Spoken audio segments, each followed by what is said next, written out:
Hi friends, welcome to my channel voice of Vishnu.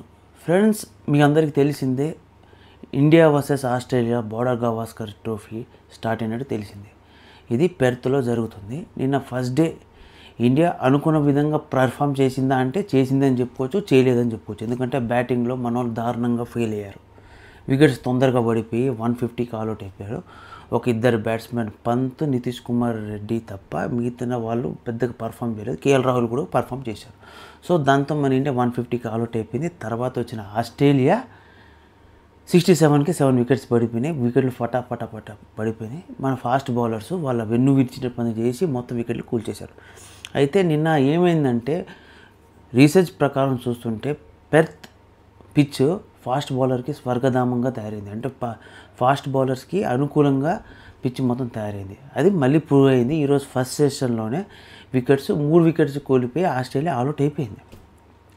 104కి all out అయిపోయింది. First 2 వికెట్లు 8th, 9th వికెట్లు కొంచెం తొందరగా పడినా స్టాక్ ఇంకా మీ లాస్ట్ వికెట్ పేరు గుర్తొస్తలేరు. ఇద్దరు కలిసి స్కోర్ని బిల్డప్ చేసి పార్ట్నర్షిప్ బిల్డప్ చేసి లీడ్ని తగ్గించడానికి ప్రయత్నించారు. కానీ ఫెయిల్ అయినట్టే అనిపించింది. ఎందుకంటే కొంచెంసేపు దాకా సక్సెస్ఫుల్గా ఏమైనా తగ్గిస్తారు, 150 దగ్గరికి వస్తారు అనుకున్నాం. కానీ వాళ్ళు 104కి ఆల్అౌట్ అయిపోయారు. ఇండియాకి 46 రన్స్ ఆధిక్యం వచ్చింది. దీంతో ఇండియాకి ప్లస్ పాయింట్ అయింది. ఎందుకంటే మనం నిన్న చూస్తుంటే ఈ టెస్ట్ కూడా మళ్ళీ మన చేతిలో నుంచి జారిపోయింది. ఇంకొక సిరీస్ పోయింది. మన ఇండియా వరల్డ్ టెస్ట్ ఛాంపియన్షిప్ ఆడలేదు, ఫైనల్ ఆడలేదేమో అనుకున్నాం. కానీ ఫాస్ట్ బౌలర్ బుమ్రా, మిగిలిన సురాజ్ వాళ్ళు కలిసి మన ఇండియాకి ఒక ఛాన్స్ మళ్ళీ క్రియేట్ చేశారు. సో ఇప్పుడు ఏంటంటే మన ఇండియన్ టీంకి ముందర ఉన్న టాస్క్ ఏంటంటే ఇప్పుడు ఈ గోల్డెన్ ఛాన్స్ని మనం ఉపయోగించుకొని కరెక్ట్గా ఇండియన్ టీం సెకండ్ ఇన్నింగ్స్ని కరెక్ట్గా బిల్డ్ చేసుకోగలిగితే మనకు వరల్డ్ టెస్ట్ ఛాంపియన్షిప్కి వెళ్ళే ఛాన్సెస్ ఇంకా పెరుగుతాయి.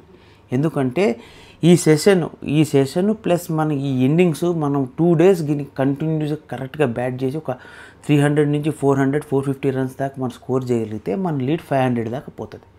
500 దాకా లీడ్ పోతే తర్వాత మనము ఆస్ట్రేలియాకి బౌలింగ్ చేయడానికి కొంచెం కట్టడి చేయడానికి ఈజీగా ఉంటుంది. ఎందుకంటే ఫోర్త్ ఇన్నింగ్స్ అంటే ఆస్ట్రేలియా వాళ్ళ సెకండ్ ఇన్నింగ్స్ కొంచెం టఫ్గా అవుతుంది. ఎందుకంటే మూడు ఇన్నింగ్స్ అయిపోయినప్పటికి పిచ్ కొంచెం స్లో డౌన్ అవుతుంది కాబట్టి వాళ్ళకి అనుకూలంగా ఉండదు. సో తొందరగా వాళ్ళ వికెట్లు పడిపోయి మన చేతిలోకి మ్యాచ్ వచ్చి మనం ఈ మ్యాచ్ గెలిచే ఛాన్సెస్ ఉంటాయని చాలామంది చెప్తున్నారు. అయితే నేను ఎక్స్పెక్ట్ చేస్తుంది ఏంటంటే ఇండియా వాళ్ళు ఇప్పుడు బ్యాటింగ్ కొంచెం జాగ్రత్తగా తొందరపడకుండా టెస్ట్ తగ్గట్టుగా ఆడితే బెస్ట్. లేకపోతే వన్డే లాగా ఆడుతున్నారు. T20 లాగా ఆడడానికి ప్రయత్నించి ఫెయిల్ అయ్యారు.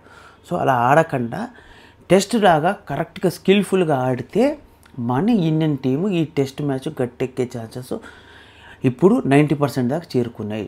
మళ్ళీ ఫస్ట్ ఇన్నింగ్స్ దాకా కొలాప్స్ అయ్యారనుకో ఆస్ట్రేలియాలో కూడా బ్యాట్స్మెన్స్ ఉన్నారు కదా, వాళ్ళు సెకండ్ ఇన్నింగ్స్లో కోలుకునే ఛాన్సెస్ ఉన్నాయి. కోలుకొని ఏం చేస్తారంటే ఆ ఇన్నింగ్స్ లీడు తక్కువ వచ్చింది, 46 రన్స్ ఉంది, వీళ్ళు తొందరగా అవుట్ అయిపోయారు అనుకుంటే వాళ్ళు కోలుకునే ఛాన్స్. అట్లా కాకుండా మన వాళ్ళు కాస్త ఎఫర్ట్స్ పెట్టి ఆ స్కోర్ని కొంచెం పుష్ చేసి 300, 350కి తీస్తే లీడ్ 400 దాటుతుంది. 400 దాటితే వాళ్ళకి ఛాన్సెస్ తక్కువ ఉంటాయి. ఎందుకంటే తర్వాత వాళ్ళు బ్యాటింగ్ చేయాలంటే కొంచెం కష్టమవుతుంది. ప్లస్ ఏంటంటే డేలు పెరిగే కొద్దీ బ్యాట్స్మెన్లో ఎనర్జీ తగ్గిపోద్ది. ఈ జనరేషన్స్ ఉన్న క్రికెటర్స్కి అదే మైనస్ పాయింట్లా కనపడుతుంది. ఎందుకంటే మ్యాక్సిమం ఈ మధ్యకాలంలో ఏ టెస్ట్ కూడా 5th డేగా పోయిన ఛాన్సెస్ నాకు చూడాల రీసెంట్ టైమ్స్లో.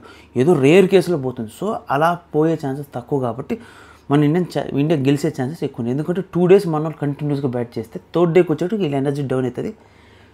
అదే లాస్ట్ డే 4th డే నుంచి 5th డే మధ్యలో వీళ్ళ ఎనర్జీ డౌన్ అవుతుంది. సో మన ఇండియా గెలిచే ఛాన్సెస్ ఉంటుందని ఎక్స్పెక్ట్ చేస్తున్నాను. సో ఫ్రెండ్స్, ఈ వీడియో మీకు ఎలా అనిపించిందో కింద కామెంట్లో చెప్తారని నేను అనుకుంటున్నాను.